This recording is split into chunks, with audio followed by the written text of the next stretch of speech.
So this is Muse, and the city and country of the work is unknown, and the specific location is the museum across from the National History Museum, the museum I can't pronounce. It's specifically located in the collection of antiquities. The artist responsible for the work is unknown, and the nationality is probably Greek. The medium of work is marble, and the period of work is Greek and specifically Hellenistic.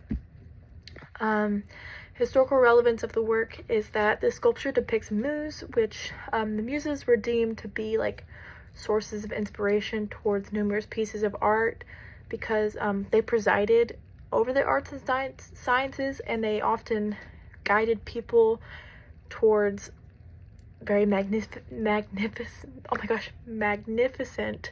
ideas and discoveries. And the flute, I think that the flute in her hand, well, it's not original. I think it can be interpreted as a representation of her presiding over music.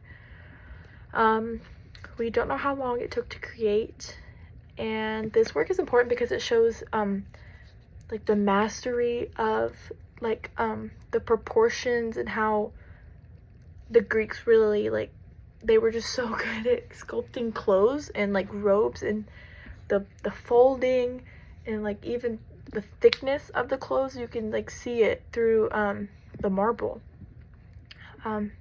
So yeah, like the delicacy of the fabric and realism of the girl's entire body is a beautiful showcase of the Greeks' mastery of sculpture. And defining characteristics of the work is that the garments in which the muse wears are a very defining part of the sculpture, as the robes are intricately draped and seem almost like so sheer and thin that you can see like the muse's kneecap and her navel through the fabric. And the historical contributions of the artist is unknown.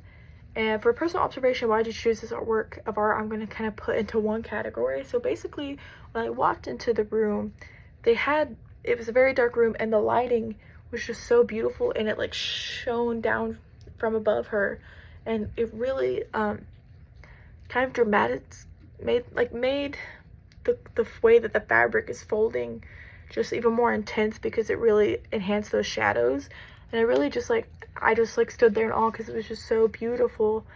It just like, and you can really see how thin the fabric was. Like it looked so real. It looked like somebody like encapsulated in marble. It was just beautiful. And I chose that work because of how like it just put me in awe. Like I just stood there and I just kind of stared at it for a minute or two. And how does it compare to other works within the period? The gesture in the robe can be compared with numerous other surviving statues of the muses. It's just a very common way to depict them, so it compares very well within other works of the period. And a fun fact is that the flute in her hand was added later, and they actually do not know what she originally had in her hand.